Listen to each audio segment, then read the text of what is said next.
Let's talk about three pitchers who stink and waiver wire hitters up next on Fantasy Baseball Today in 5.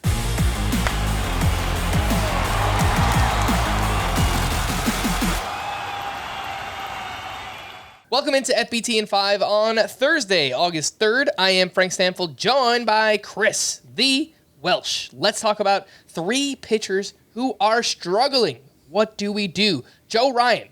He is broken right now. He allowed 4 more home runs at the Cardinals on Wednesday night. He has allowed 17 home runs over his last 7 starts. Dylan Cease was crushed by the Texas Rangers. He allowed 7 runs over 1 2/3 innings. Yeah, that's right. He recorded 5 outs in this one. His ERA is up to 4.61. And Lucas Giolito crushed by the Atlanta Braves. He allowed 9 runs over 3 2/3 innings. Welsh, lots of information, lots of names here. What are we doing with Joe Ryan, Dylan Cease, and Lucas Giolito? Well, starting with Giolito is, I think we're borderlining a spot where, yes, you can make him a spot starting type of guy, matchup based. But there might even be spots where he can be released. I just don't trust it. His last start, the pitches were everywhere. Could not throw a changeup for the life of him. The fastball not doing anything. He's been inconsistent. The walks have been a problem all year. Gives up 9 earned runs. He, of these 3 pitchers, has the worst expected ERA of any of them at a 4.49, and I believe also the worst barrel percentage against. So Lucas Giolito is kind of a non-starter at this point. Put him on the bench. It's tough to sometimes just cut these guys, but I think you can put him on the bench, try to play a big matchup. Dylan Cease is kind of in a similar-ish boat. The strikeouts are always in play. His inconsistencies have been out there, but Joe Ryan is the one I got a little bit more focused on. His last start, it seems like the splitter is becoming a little bit of a problem. And that is something that I think has to get rectified quick, because he had been using that around 28% of the time. I think that flipped in his last start going to the sweeper. He had, I believe it was a 9% whiff rate on that splitter. And those 2 pitches otherwise are not inducing any good strikeouts. But this is a guy that has a full run expected ERA positively down into the 3s. Walks have been low this year as well. I feel like this is a guy that can get back into it. Hopefully he can find the feel for his splitter. Some good matchups over the next 2 weeks. If I had to rank them, it's Joe Ryan, then Dylan Cease, and then Lucas Giolito.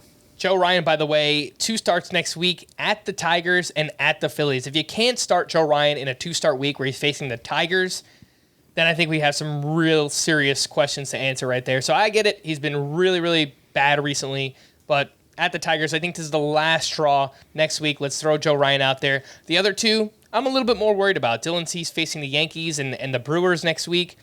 I think maybe in a points league you could start him, but in a categories league, might crush your ratios. I think I would stay away. And same thing with Giolito, who is home against the Giants next week.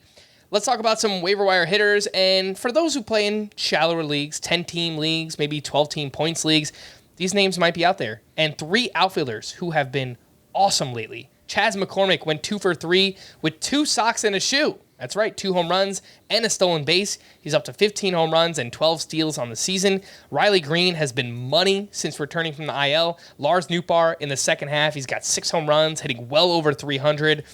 All 3 of these outfielders are between 70 and 80% rostered. Welsh, how would you rank that group? Well, I'll tell you this. I'll bet you if you're making some of these decisions, all 3 of them probably better than the guy that you have. If there's a way to get 2, it'd be awesome.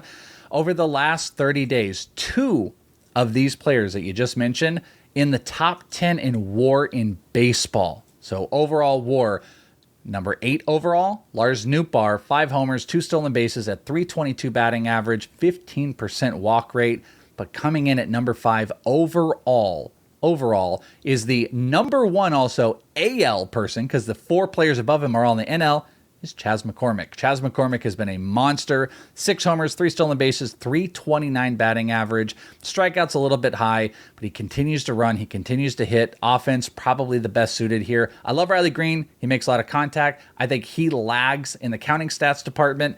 So again, if we're ranking them, I'm shocked that I'm saying it because I love Lars Nootbaar. I'm going to say Chas McCormick 1, Lars Nootbaar 2, Greene 3. It's hard to argue, man, with what Chas McCormick has done in that lineup, in that ballpark. Great barrel rate, 12%. That's 79th percentile.